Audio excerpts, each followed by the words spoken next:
Hey guys, what is up? Welcome to the very first ever episode of So You Want to Learn Sundays. This show is about me giving you editing tips and tricks, tips for how to use your camera, general lessons I've learned from making videos for YouTube, and hopefully you guys will learn something from it, and I'll see your faces on a weekly basis.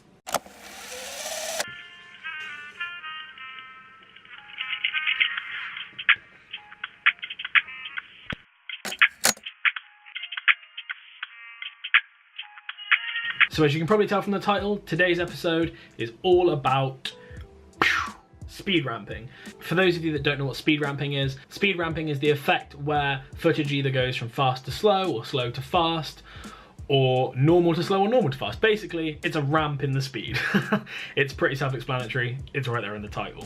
So unlike a lot of tutorials that jump straight into Premiere, there's a couple of things I want to clarify with regard to the type of shots that work best for speed ramping and how to get those shots. So I'm gonna pass it over to me from earlier today, so take it away.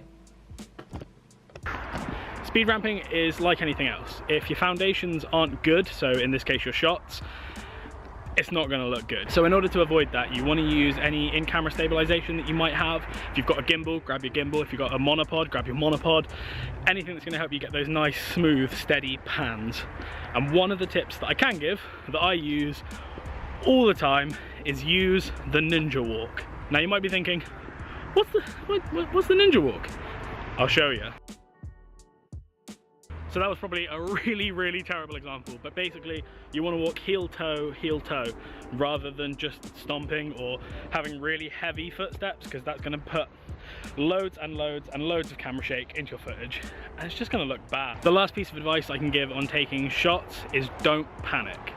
You might be thinking, my footage looks shaky, or it looks wobbly, or it looks this, it looks that. As long as you take the steps to make sure that all of those things, the jitters, the shakes, the wobbles, are minimized, you should, in theory, be able to get rid of most of that using warp stabilizer in Premiere during the edit. Anyway, back to me in my bedroom in front of my computer. Okay, so hopefully you guys kind of understood what I was talking about there, getting those nice, smooth, slow pan shots. As I say, if you do have a gimbal or a monopod or anything that's gonna help you make those shots even more buttery smooth, I would suggest using it because it's really gonna help when it comes to speed ramping. So with that out of the way, let's jump into Premiere and I'll show you how to speed ramp. Let's do it. So jumping into Premiere, you can see I've got an example sequence loaded in here that's got some speed ramping in it. So I'm just gonna quickly play through this so you can get a feel for what speed ramps look like and how they make your footage look better than just using jump cuts.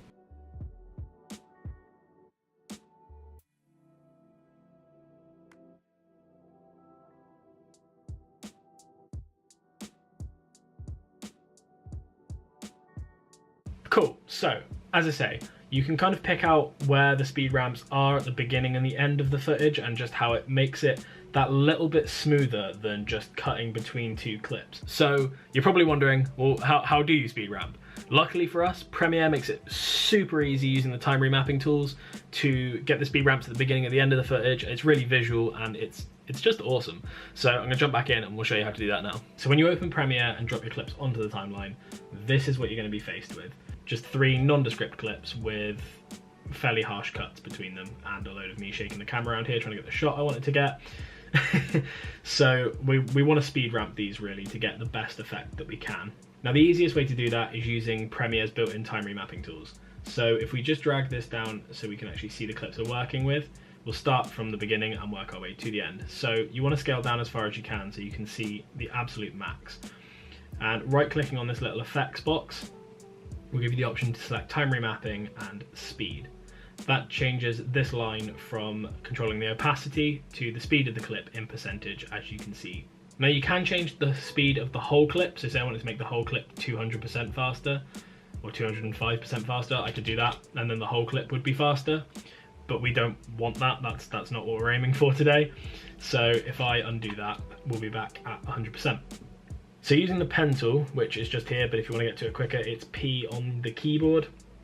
Pick the point where you want your slow motion to start. So for me, I want to go about here, click on the line, and that'll add this point here for you. Now using the selection tool, or the V key on your keyboard, just click and drag the line all the way up. It'll stop at about 900% depending on how much room you've got to maneuver, but if you just grab it again, take it all the way up to 1000%. So now we've got this really harsh cut. We've got a couple of frames of 1000% speed footage, then we've got the rest in real time. How do we fix it? You nailed it, we speed ramp.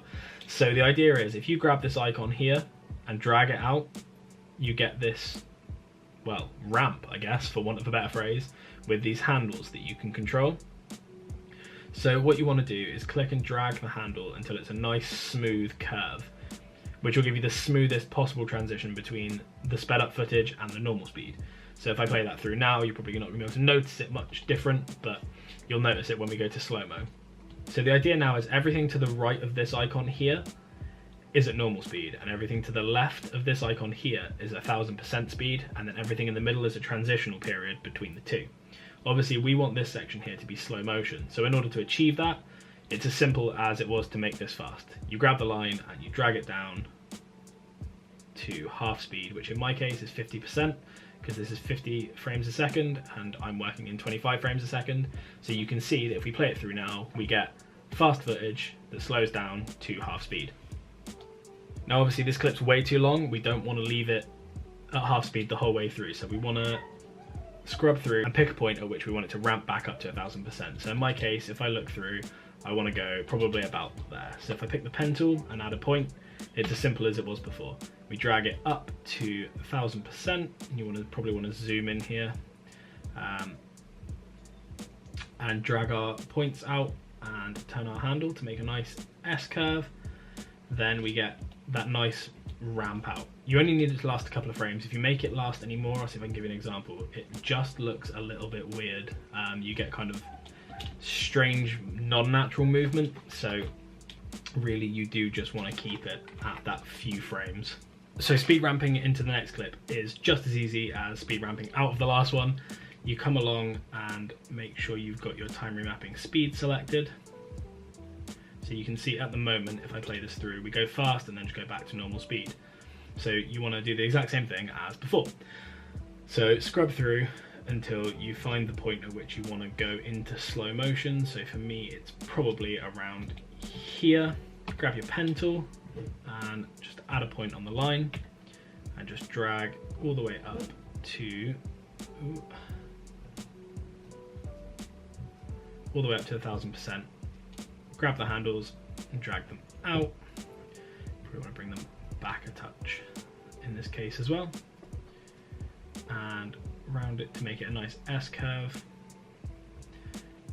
And you can see the top right hand half of the program window shows you exactly where your slow-mo will start. So for me, I want to go about there.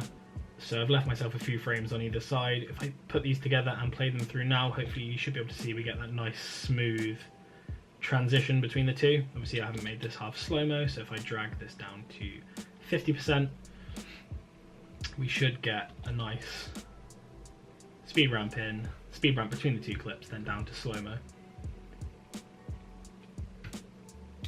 And it really is as easy as that, guys. Just make sure when you get your shots that they are as smooth and steady as possible, and be sure to add a good amount of footage at the beginning and the end of the clips you want to transition between, because otherwise you fall into the trap of having not enough footage or too much footage, and you get weird speed ramps where it's a bit too short and it could do with being a couple of seconds longer. So just make sure you're happy with the footage you got. Make sure you shoot more before and after than you think you need, and then when you get into Premiere, it really is as straightforward as grabbing those handles, making S curves left, right and center, and you're away. Just tweak it, figure out what works best for the shots that you've got. That's another really important factor. Make sure that your speed ramps are in time with any music that you're using or anything like that, otherwise they are just gonna look out of place. Hopefully you guys took something away from this. I really hope that at least one person who didn't know how to speed ramp now does know how to speed ramp in Premiere, and just get out there and just make stuff. If you do use the speed ramping techniques that I've shown in this video, please do send me a message or leave me a comment and link me through to your video. I'd love to see it, love to see how you got on with it. And yeah,